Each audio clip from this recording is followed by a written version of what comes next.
So in this third density, this is the only one that has the veil of forgetting, which we come into this life and we don't remember why we're here or who we are, unless, of course, sometimes regressive hypnosis can show you some of that.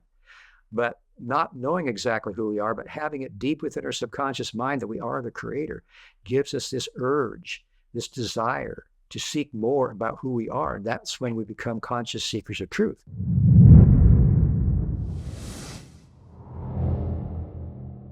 Jim McCarty, welcome to the show. Thank you. It's a pleasure to meet you finally in person, or as person as it can get. You are one of the three individuals behind the channelings that took place between 1981 and 1984. And I guess most of these principles are likely to be unknown to our listeners. So we have to kind of see this from a more shallow perspective today, and not go too much into the details, but to kind of give people a taste of what this is. Jacob introduced me to the work, to the Law of One, like 7 years ago, I think.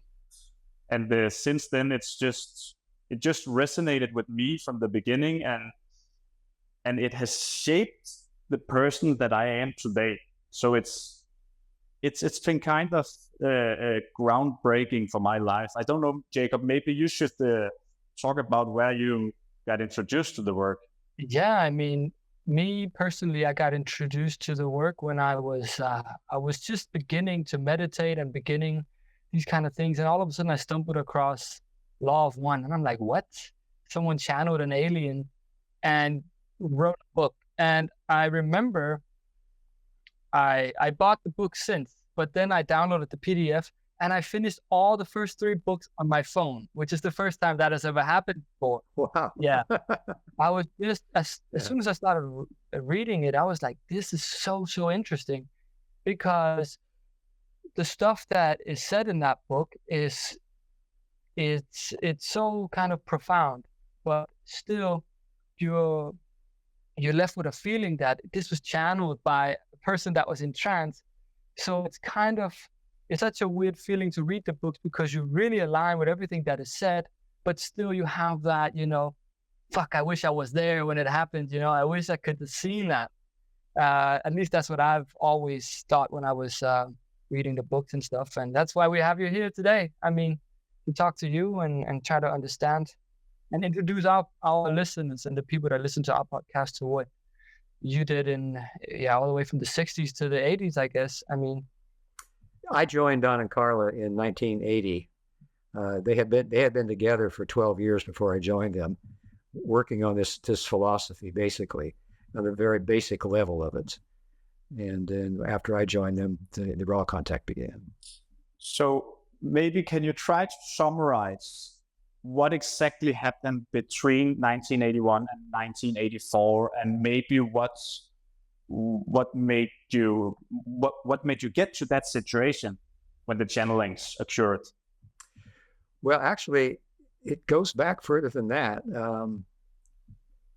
We were talking earlier about UFOs. Don had investigated UFOs for 25 years before the raw contact began, because when he was 17 years old in high school, he was taking flying lessons from a fellow named Captain Tom Mantell, who had flown in World War II, and he had his own flying service. And at one point, there was a report to the Kentucky State Police that there was an unidentified flying object somewhere around Mayfield, Kentucky. And so Captain Mantell was on his way here from Georgia to Louisville, Kentucky. And so the control tower at Fort Knox asked him to change his course to see if he could figure out what that was. And so he did. And by the time he got there, about 30 minutes later, he said, yes, it's a large disc. It's this large round object with like an inverted ice cream cone. It's 300 feet in diameter, about, and it's made of metal. And then just as he said that, it went straight up. He tried to follow it. And as he passed through 20,000 feet, he passed out because his plane was World War II vintage. It didn't have oxygen. So he crashed and he died. But at that point, that got Don interested in UFOs. What were they and why were they here?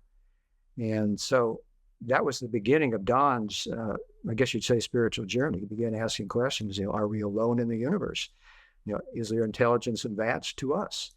So when he finally got together with Carla, they began working with material which had come supposedly from a group in Detroit. Walt Rogers had also had an experience with UFOs, but he had what they call that lingering telepathic contact, so that the UFO was communicating with him, whoever was in the UFO. Apparently it was an entity called Haton. And this is a planetary mind, like if everybody on Earth became of one mind and graduated into the fourth density. Basically, Haton was of the fourth density of love. So Haton began saying to the group in Detroit, if you wish to know something about the spiritual nature of your journey, get a meditation group together and start meditating, and we can give you information if you ask us questions. And so that's where Don became interested in that, because he got that information. It was from Walt Rogers in Detroit, because one of the members of that group, which transferred from the Ford Motor Company in Detroit to the Ford Motor Company in Louisville.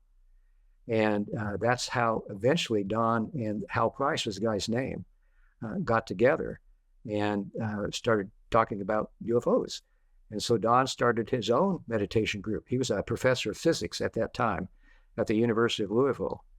And he got 12 of his physics students together and started a meditation group. And one of them asked if he could bring his girlfriend, and Don said, sure. And it turned out to be Carla Rucker. So as time went on, everybody learned how to channel.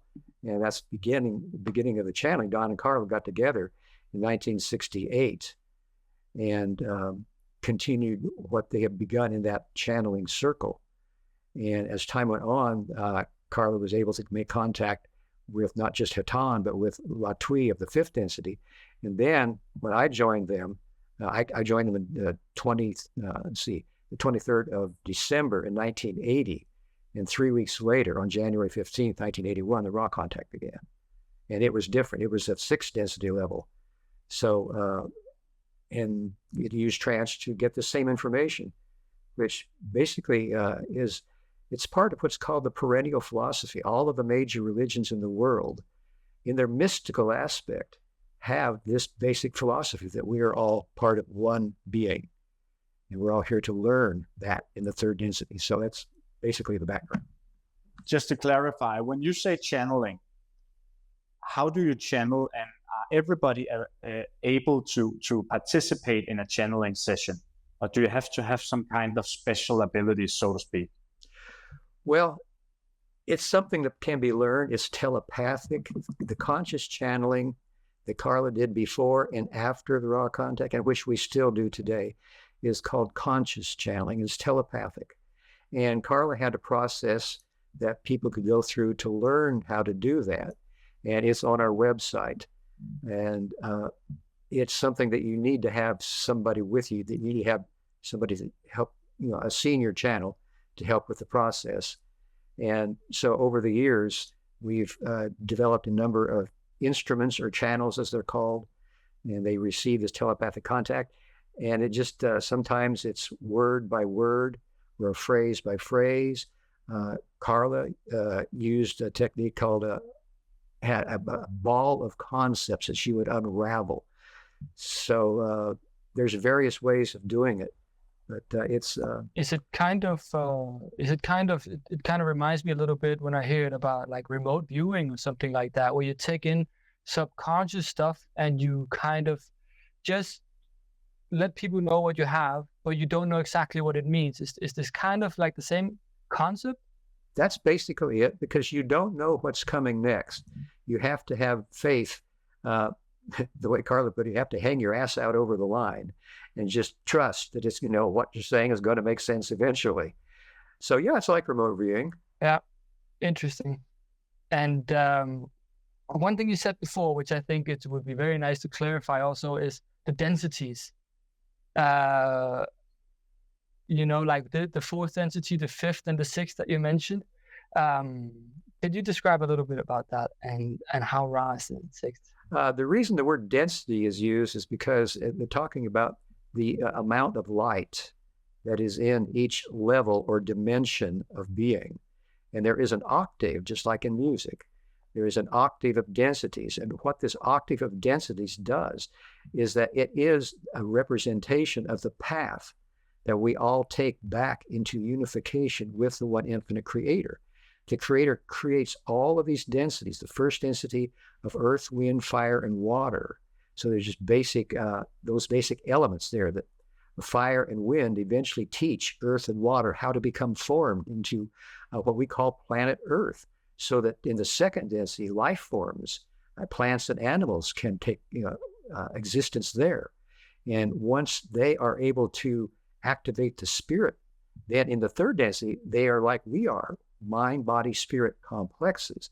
So in this third density, this is the only one that has the veil of forgetting, which we come into this life and we don't remember why we're here or who we are, unless, of course, sometimes regressive hypnosis can show you some of that. But not knowing exactly who we are, but having it deep within our subconscious mind that we are the creator, gives us this urge, this desire to seek more about who we are. And that's when we become conscious seekers of truth. And most people on our planet have not quite made it there yet to being conscious that there is this type of a journey of traveling through the various densities. But if that is accomplished, then we can, if we can learn how to love each other unconditionally, at least 51% of the time, just enough to point the needle, then we can move into the fourth density where there's no veil. We see it all again. And our journey continues. And this journey we've just completed in this third density is only 75,000 years long, which might seem like a long time. But in the fourth density, it's 30 million years long, because it takes longer to go back to the creator. In when you know all about that, we can move more quickly here if we become conscious seekers of truth. So the fourth density is about 30 million years long. Incarnations are 30,000 years long, instead of just 100 or so or less here in third density. And then in the fifth density, the density of wisdom, that's about 50 million years long. And then in the sixth density is 75 million years long, and that's apparently where Ra was. And the seventh density is called the density of foreverness. There is really no length of time there, but that is where we begin again to become one with the creator. And in the eighth density, everything in the creation, every person, every being coalesces once again into the one infinite creator. So, and then the whole process begins again. It's something apparently has been going on forever, as far as we call it, backwards in time, and will continue going on forever forward. So the whole process starts again, and it's called the black hole, and everything coalesces into this unity of the one creator. So that's. But it's like music. Yeah, it's like music. That's exactly what it was. When you said octave before, that's what I was thinking, is that you all the frequencies that goes again and again, it always comes in eight. And that's why it also kind of makes sense that it's all built up like music. And that's why we kind of like music as well. But I also think that time, when we're talking about it like this, time becomes a very abstract concept, right? Because we still don't even know what time is. 50 million years. I mean, it's super interesting. Right. Ross suggested that only in the third density is what we call time, past, present, and future. After we get out of the third density, then it's the eternal present. Everything's happening at once, which is kind of hard to get your head around. Yeah, it is. But it's also... Yeah, go ahead. Yeah, just you said something that was new to me, in fact, which was when we reach the eighth density, we start over again. So is it understood correctly that when we get to the eighth, we start over again from one and take the whole process again? Right. But then there is something as also is some, it's hard to imagine in words, but Ross suggested they were aware of entities that were in the octave beyond us, and they were aware of entities in the octave before us. So even though everything coalesces, there is still this identity of beingness that exists, and there can be communication backwards and forwards. Yeah, super interesting. We'll take a quick break to acknowledge one of our sponsors, Functional Self. Functional Self isn't just another health store, it's a lifestyle. I've been taking many of their supplements for years now, including the MagTech Magnesium, which contains 3 of the most essential magnesium types there is, and this makes me sleep like a rock. To the Rosita cod liver oil, the king of fish oils, which is a rare, unprocessed fish oil naturally high in vitamin D and A. And this is actually one of my favorite products. I've been using it for many years now, and I'm even giving it to my 2-year-old daughter. Functional Self offer a carefully curated range of biohacking tools, supplements, and functional foods that are scientifically proven to restore optimal health. So if you're serious about taking your health to the next level, check out the full range at functionalself.com and save 10% off your first order by using the code HOLISTIC10. Another thing you just said, which is also something I found interesting in the book, is you said 51% of the decision that you make has to be for other people. Like I think the book calls it service to others, meaning that if you live a life where you give just 51%, if 51% of your decisions are for other people, then you will reach this sort of enlightenment. But there's another path as well, which is the more like the selfish path, where 95 of your service to self, where 95 of your decision has to be for your own selfish reasons. Is this correct? And can you talk about this? Yes. There are apparently negatively oriented entities that can also make this journey up to a point. And in the 30th session we had with Rod, Don discovered why it was possible. Don said, now in the beginning, if there was only the creator, many times Ra referred to the creator's intelligent infinity. If there was only intelligent infinity and there was no creation, then the only concept of service would be service to self. The concept of service to others would only come into effect when you created other beings. Then you have service to others. And so Ross said, yes, that's correct. So the service to self entities have to be 95% pure in serving themselves by controlling others. And they can do this all the way through 4th density, 5th density, but then when they get to the beginning of the 6th density, that's where the balance between love and wisdom has to be accomplished. And you have to be able to see all other selves as the same as yourself and not try, not see the separation. The negative path separates itself from all others and attempts to control them and take their power for their own use. So at the 6th density level, you have to be able to see everyone as the same. And that's easy for positive service to others because that's the way they travel. That's their path. But the negative has to reverse its polarity. They don't have to go back and start over. Ross said that their power was the same as positive entities, that the creator blinks neither at the light nor the dark. So they have to reverse their polarity, and then they become positively oriented beings. And then both the positive and the former negative, who are now positive, by the middle of the 6th density, abandon the use of polarity. That's a tool for making the process of evolution. Then the evolution no longer needs polarity. So just to sum it up, to make it all make sense, according to Ra, the purpose of life is to evolve in the densities. And you do that by either being service to others or being service to self. And all that happens through incarnations, correct? Right. However many incarnations is necessary. That's why we come back. We have pre-incarnated, we choose what we want to try to learn. We know the overall picture before we incarnate. So we choose certain pre-incarnatively chosen lessons, and hopefully when our subconscious mind sees certain events in our lives, or what Ra called catalysts, ways of looking at our interactions with others where we need perhaps to harmonize which is disharmonious, or to understand which is not understood, or somehow relate in a more positive or negative sense, depending on your choice, then our subconscious mind biases the way we look at the catalyst, at the events in our lives, so that we begin to travel the path we chose beforehand. And then after the incarnation, we go back to what Ra called the healing and review of the incarnation.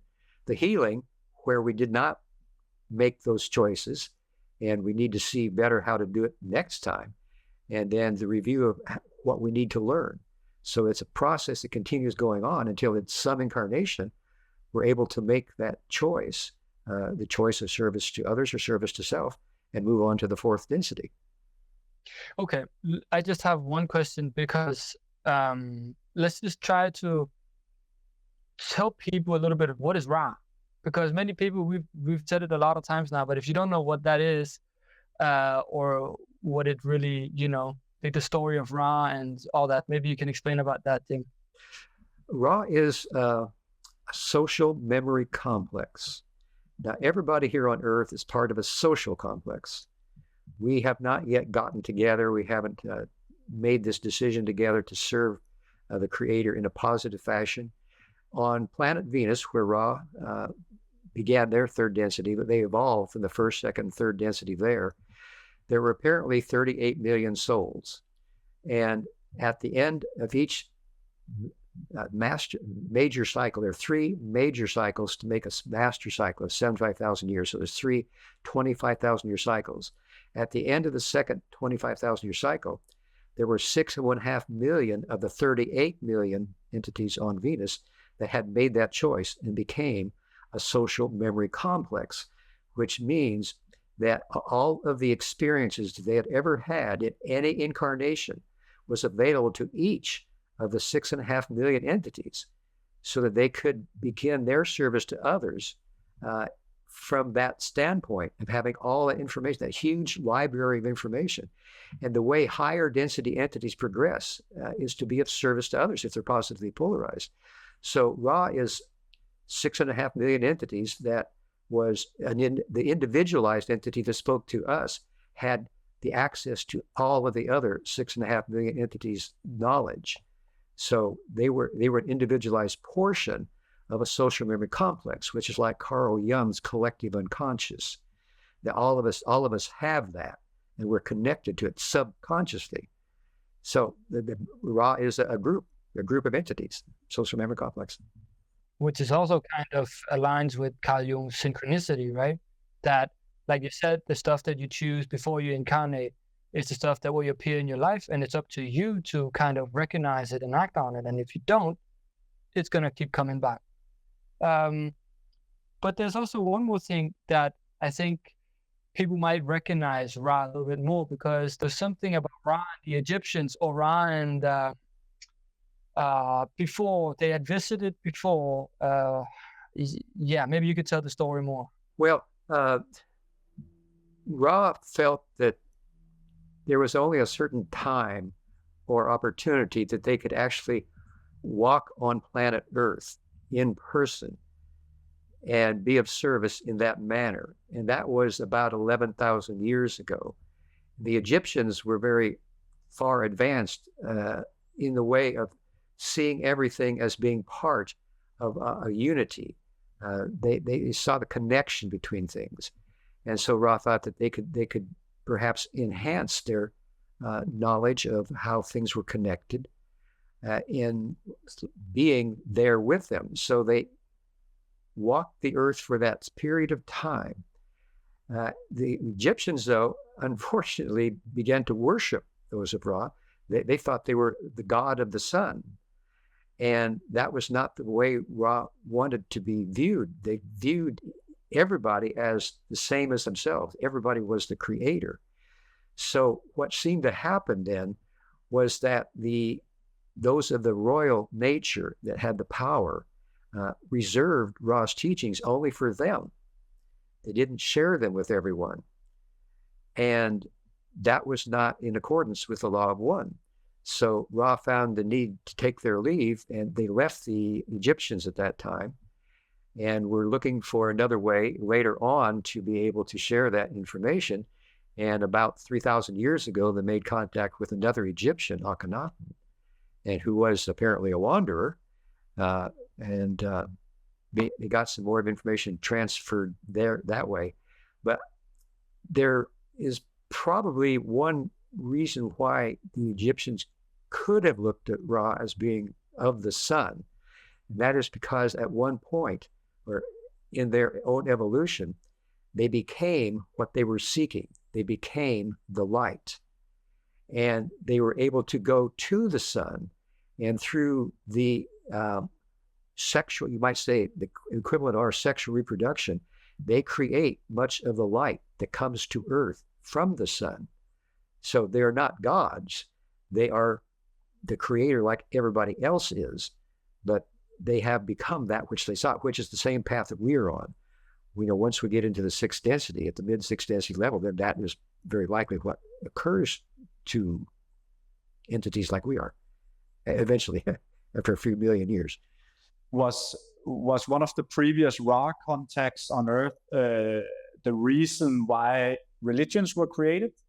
I don't think there is any direct correlation between the Ra contact and the creation of religions. There was another channeling type of contact made with the Islam, and the entity that was the beginning there actually channeled the Archangel Michael. That was Muhammad. Muhammad was actually a channel that, and his words were written down, because Muhammad himself apparently did not know how to read or write, but was able to make this contact with the Archangel Gabriel, so that what we call the Islamic religion came from that. But isn't that also the same story as in Egypt, where I don't remember who it was that went in and wrote 72 books in meditation? To me, that also sounds, you might remember who it was, Jim. There's this story, I want to say Seth or something like that, where he goes in and he writes down all of this wisdom in meditation. To me, that sounds like channeling, I have heard of that, but I can't tell you exactly who it is. That's channeling of a different type. There's a book of Waspi that deals with that same type of information. Waspi was apparently,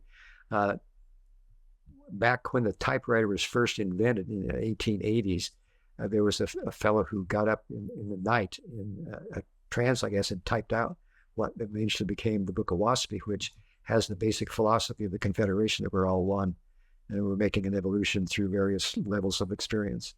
So all of what we're talking about knowledge that you have gained from these channelings with Ra back in the 80s.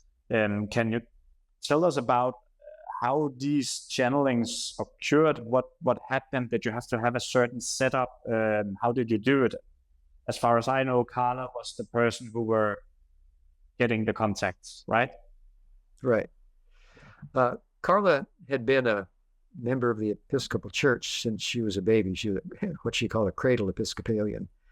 And as she grew older and continued her work in the church, she was a member of the Altar Guild, which meant that each Sunday she would dress the altar in the same items that we used in the Ra contact: a chalice of water, incense, the candle, and let's see what it was, the Bible. So all of those were utilized by Ra to give Carla a sense of home, a sense of familiarity, a sense of inspiration, so that when she left and re-entered her body, that was something that really helped her a great deal. So that's where all the accoutrements, or appurtenances as they're called, came from. Ra was attempting to help her do her work more effectively and more inspirationally.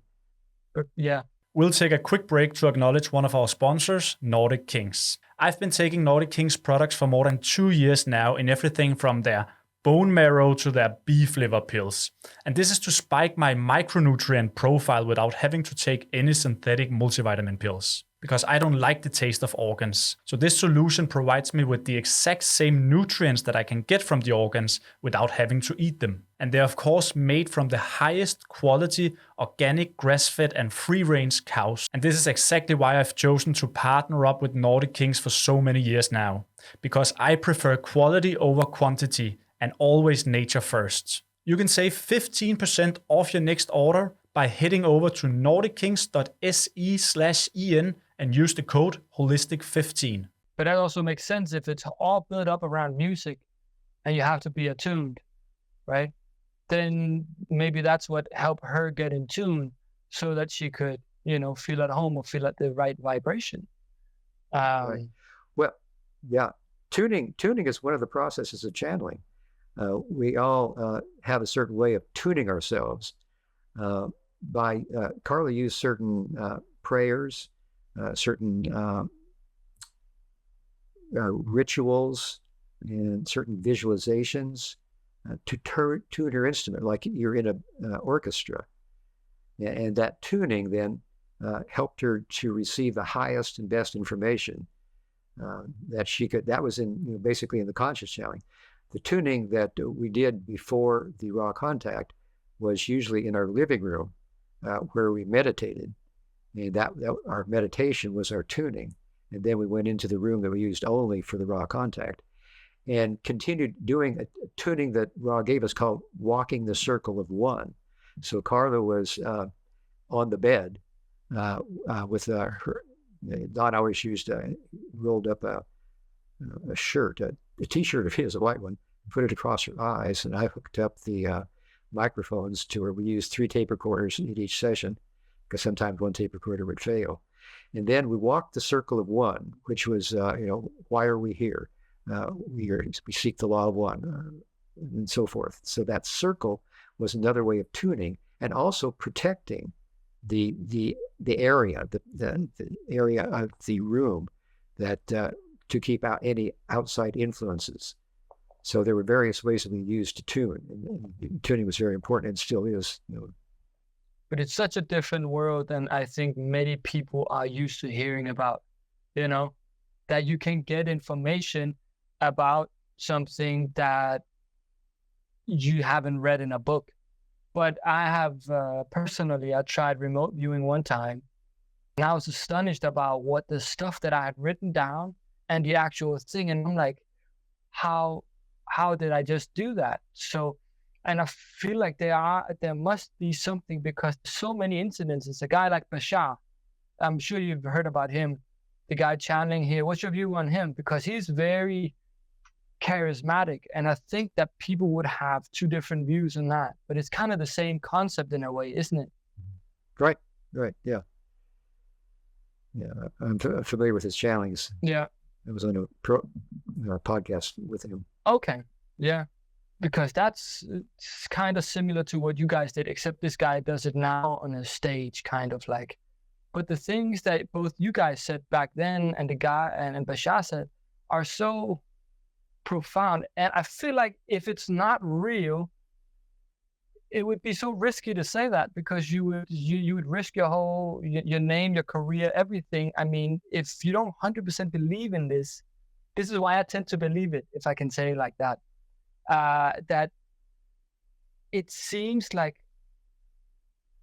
such a great effort if you had to make that up, because it's so profound.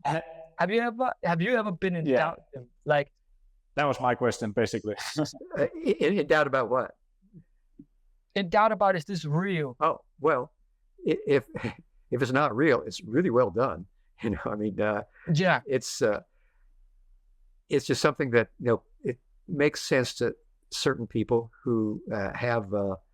I think Rob mentioned wanderers, and I think a lot of entities on Earth now that are spiritual seekers of truth, and they're working to be of service to their brothers and sisters on Earth, have come from the higher densities, and that's one of the ways that they serve others, is not just being channels and giving information through instruments, but incarnating, going through the same forgetting process, and then attempting to remember why they're here.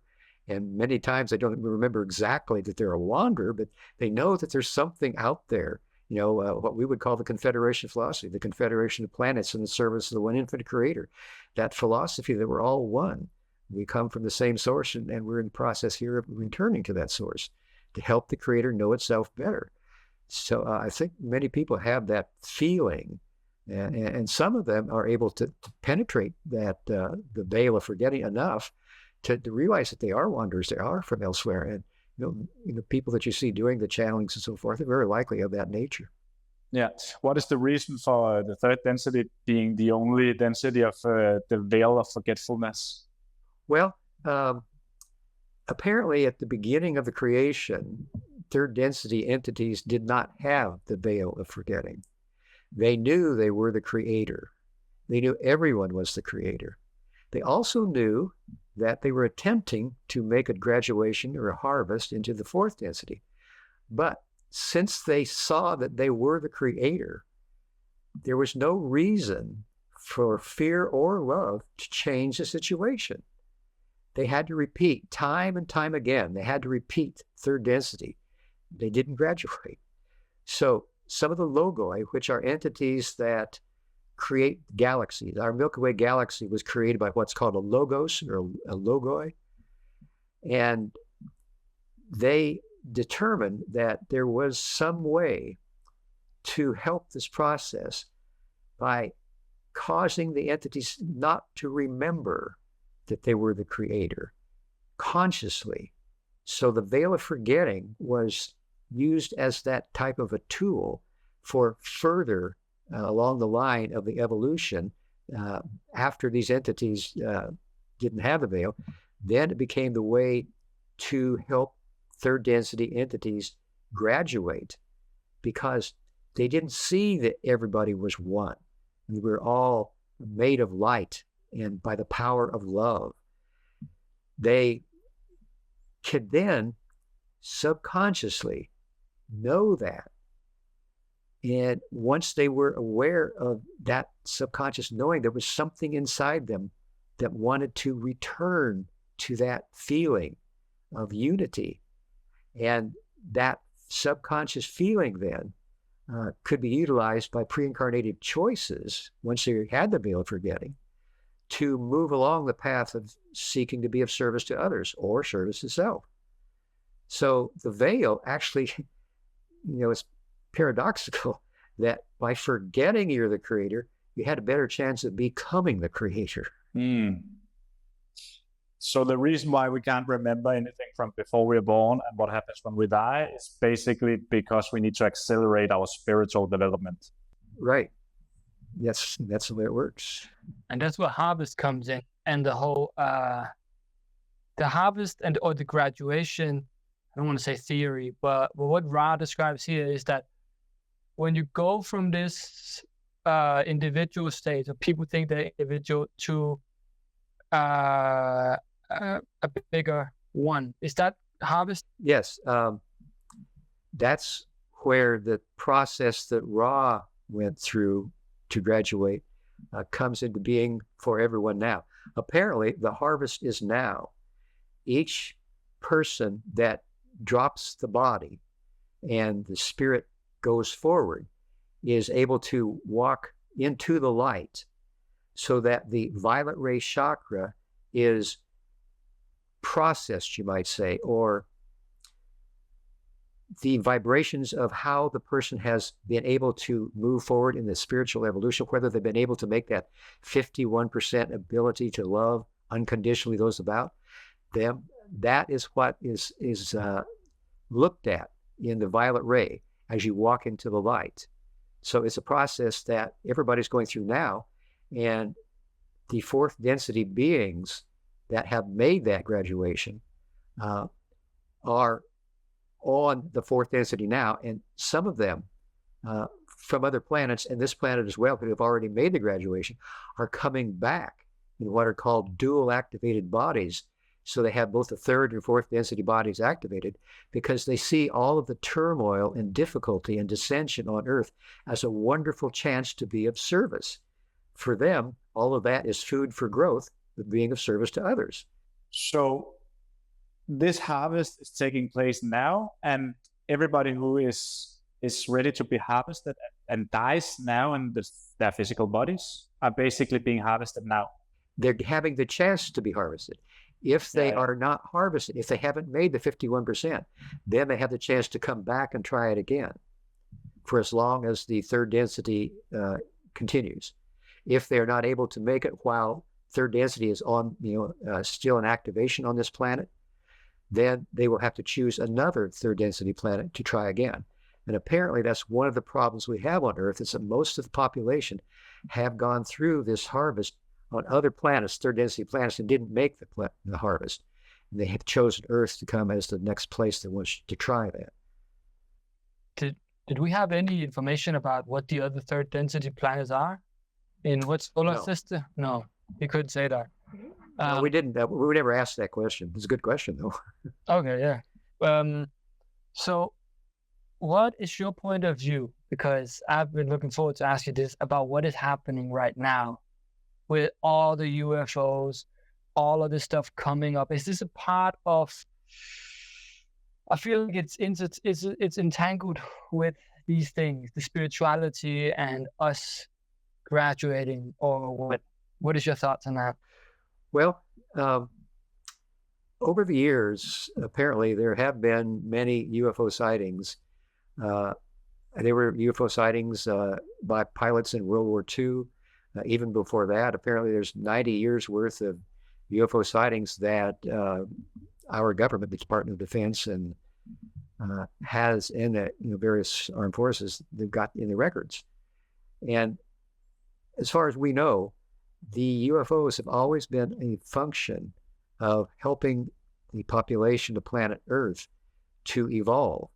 Most of the UFO sightings were simply for those who had the eyes to see, so that they would begin asking the questions, what's a UFO? Where did it come from? The same questions Don was asking after Captain Mantell perished. Is there life in other places in the universe? Is it advanced to us? Is there, how am I connected to all that? That's the beginning of a spiritual journey. So over the years, that's been the most common way that UFOs have been used by what's called the Confederation of Planets in the service of the Infinite Creator, to help instigate or inspire people to go beyond their normal boundaries of thinking of what life was and who we are and why we're here. And after the World War II came to an end because we dropped bombs on Hiroshima and Nagasaki, then the Confederation of Planets felt that it was important to try to get this message out more easily understood.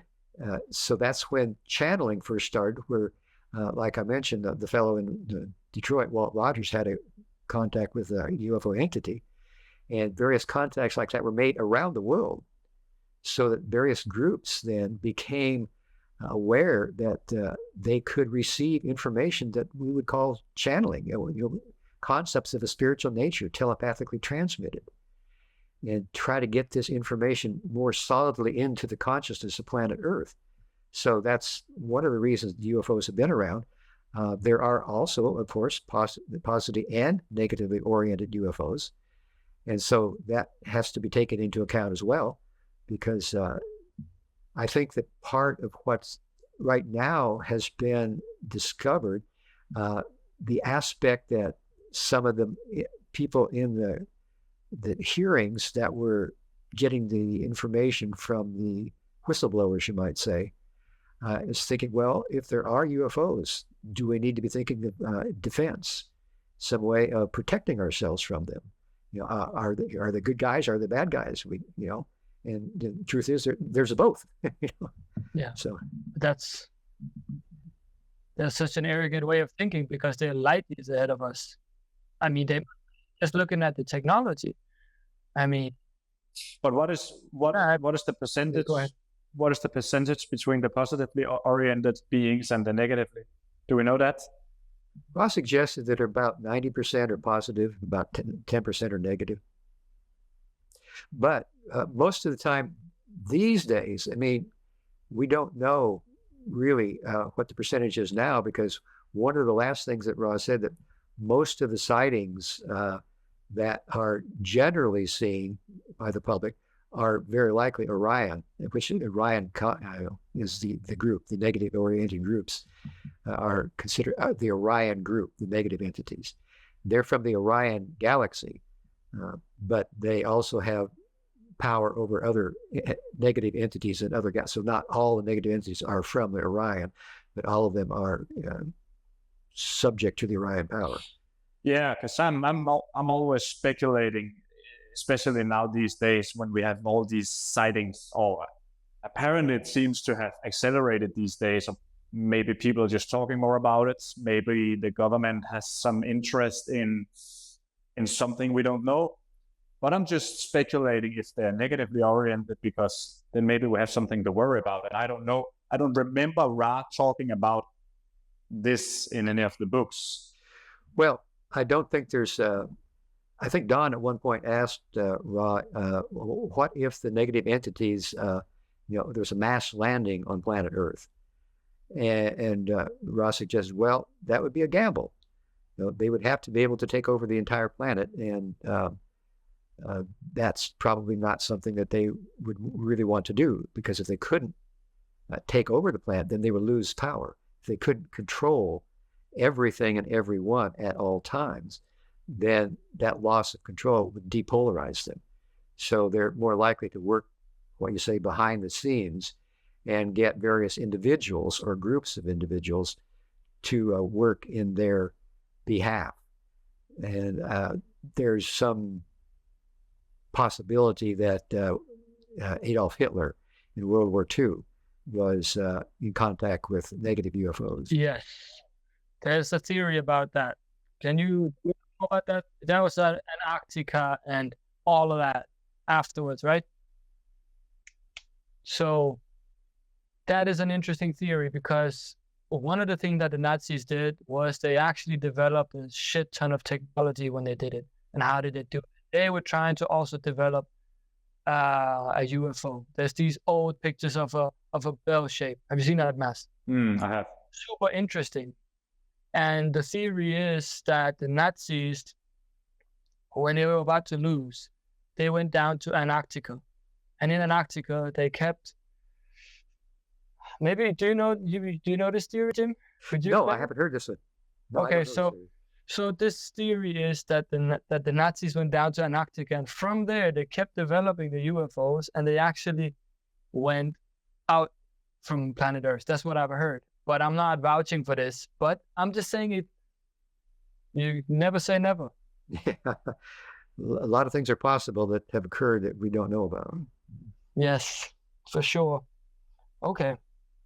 So since Love One, since the 80s and that, you've still been engaged with channeling and all of these things, yeah? Right. Yeah. Carla trained a number of us to channel before she passed away 8 years ago. And the group we have now has been working on channeling since 2017. And we were having public channeling meditations on the second and fourth Saturdays of each month from September through May. We take the summer off. And people can sign up to come. They're here in my living room, so we only can handle 15 people in the living room, and 4 of them are channels or instruments, so you have to sign up, and that's the way it's going nowadays. So it's still going on. Are you having any interesting results now? Are you still contacting Ra, or? No, we're, well, actually, sort of yes and sort of no. We're channeling an entity called Quo, Q''UO. So Quo is apparently a principle of 3 different social memory complexes. And the first is Heton, the 4th density of love.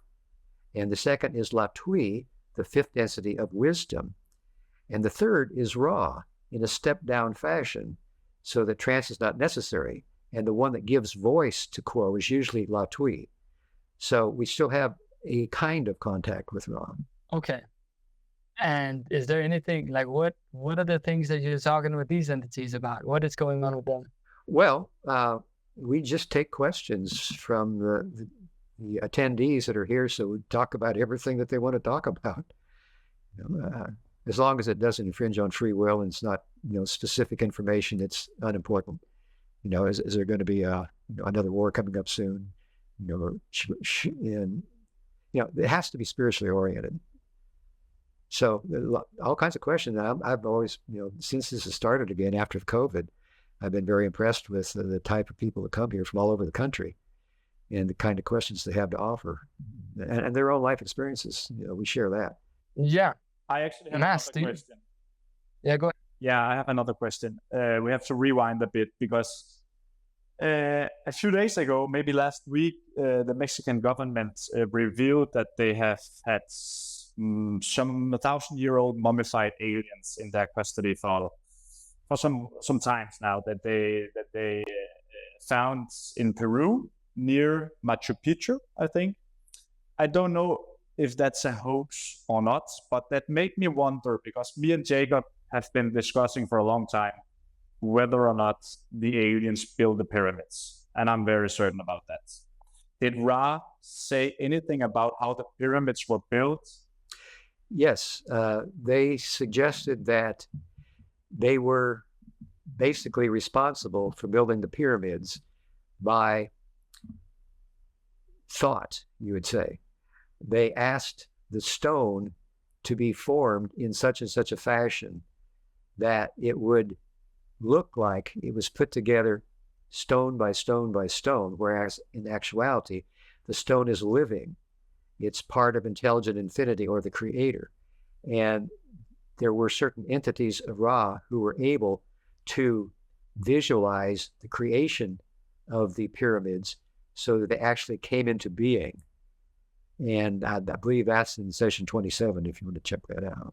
Yeah, I actually just read that. It's super interesting. So that the concept is that Ra, the entity Ra, instead of building out the pyramids, it's made to look like it was built, but in reality, it has been a communication with the living form, which is the first density stone. And then they have done these, but the reason they were built were for healing reasons. Yeah. Right. Well, healing and initiation. What we call the King's Chamber was basically for healing, and the Queen's Chamber was for initiation. And the way it works, apparently, is that the shape of the pyramid, all around us at all times, is this prana, or the love light of the infinite creator, that has made everything in the universe. And this love light, or prana, comes in through the bottom of the pyramid and spirals. There's a semi-spiral at the bottom, and it spirals once close to the bottom, and then it spirals again as you get close to the top. And the final spiral is off the top, like a flame on a candle. So each of these spirals can be used for, one can be used for healing and one for initiation. Is this applicable to all types of pyramids, despite size and material, etc.? That is something that would be possible for all pyramids. I don't know if all pyramids, Ra did not build all the pyramids on the planet.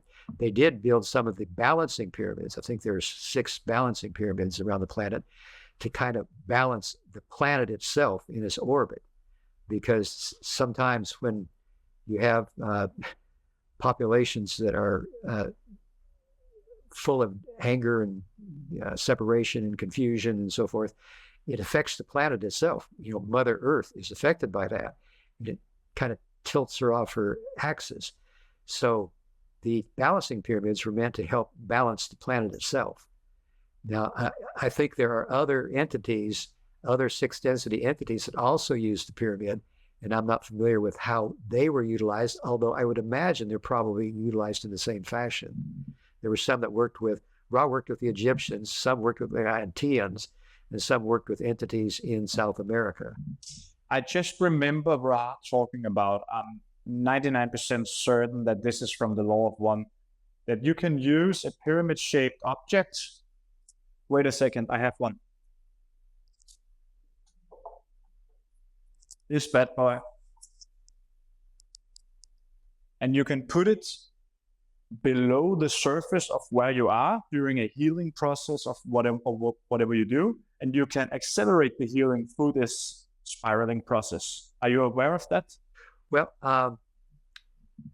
Ra mentioned that the pyramid could be put beneath the bed or beneath the pillow that you're sleeping on. And mostly what that was for was to energize the sexual nature of the entity, and the mental nature of facility with words, and forgetting what the third one was. There was a third one too. But as far as I remember, there wasn't exactly healing that went on. However, if you get inside of a small pyramid, like I have one here that's 6 feet by 6 feet, equilateral, 4 sides, then you can get inside of it. In meditation, you could seek healing in meditation inside the pyramid. Super interesting.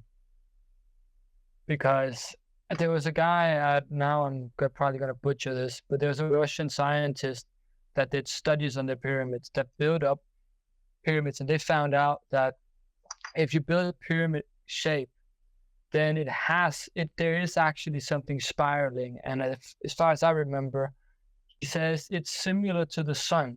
There's an underlying ether or whatever, where, for instance, the sun, you have the material coming out and being sucked back in because of the gravitation of the sun. So you have constantly things being thrown in and out. And Earth has the same, but it's invisible to us. And as you have these pyramids, the stuff that's being thrown out, that's also why you have inverted pyramids in the ground, because there's also inverted pyramids somewhere. It's because you have places where this ether or whatever that we can't see is being shot out and coming back in.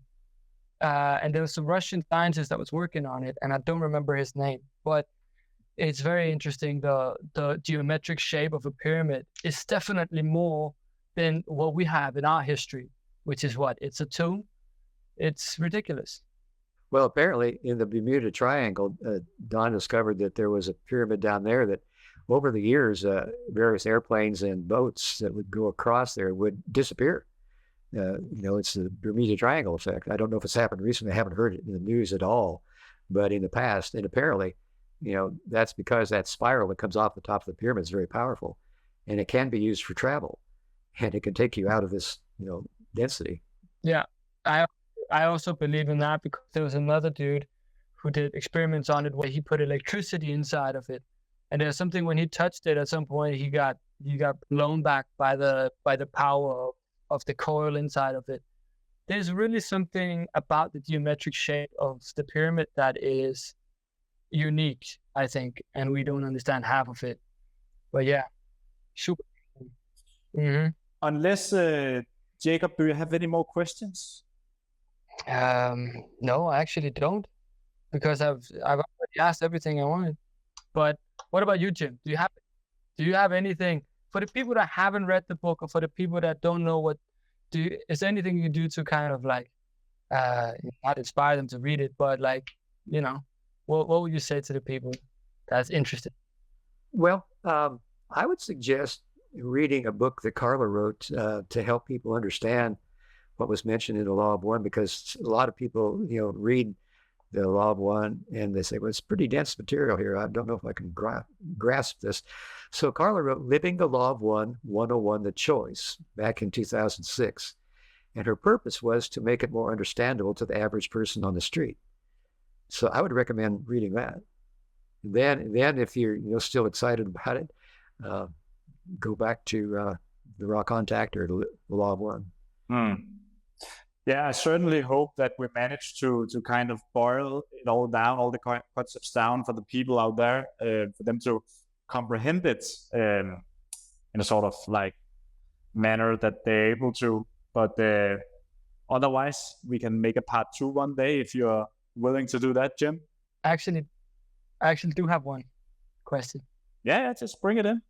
That is, if me and Mads would want to channel, or someone wants to channel, what would be my first step, and how would we go about that? And how long would it take for us to be able to do it? Well, the problem with that is you need to have a senior channel to learn from. And you have to have at least 3 people to universalize the message, and for protection, because if you're producing light, there are friends of negative polarity who would like to take control of that light.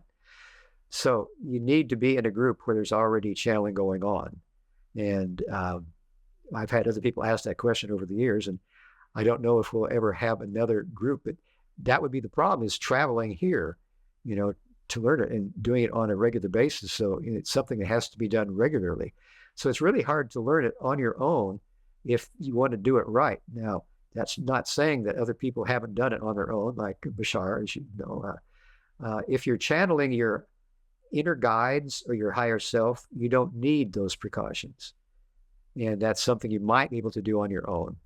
But if you're channeling extraterrestrials, then you need to be in a group with other people and do it on a regular basis. So, okay. And how is the feeling when you know that you're channeling now? How do you know, okay, now I'm channeling? Well, it's something I've been doing since, I guess, the early 80s. When I first joined Don and Carly, they helped me learn how to channel before the raw contact. We didn't have the raw contact right away. And I was driving up, I lived in central Kentucky then. And that's coming up on weekends for their public meditations. And so over the years, it's something that I've learned to feel comfortable with. Although, as with remote viewing, you're not really sure, is that me or is that quo? But I think it's quo because they come up with concepts that I would never think of. And they say them in a more inspirational way than I would be able to do on my own. So I just keep doing it. And that, I think, is basically what everybody in our group is doing. It's just, hanging our ass out over the line and letting it flow. And the LL Research is a non-profit organization, correctly? Because we were not entirely sure about what the LL Research was. Love and Light Research is a nonprofit organization, and everything that we've ever produced, all of our channelings over the years, are available for free through PDF downloads. And glad to try to answer anybody's questions. Contact at llresearch.org. Happy to communicate. That's great. And yes, I'd be glad to do a second session with you. That's also great. That would be perfect. I have a closing question to sum it all up, maybe. What is the purpose of life? The purpose of life, I think, is to discover who you are. And that is a long journey because you are everything that ever was. You are the creator. The creator created everything in the universe to help it know itself better. There is nothing that is not the creator. You are everything. There you go. And then we got to get you a Denmark jersey for next time. It's been such a pleasure. Yeah, it's been huge. And for sure, we need to do a part 2 sometime in the future. And I hope this has been a success. It's been a success for us, at least. I've enjoyed it too. I love people's questions.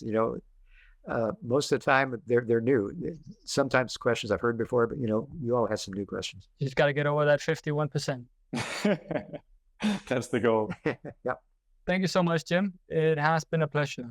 And let's keep in touch, yeah? Okay, let's do it. Y'all take care.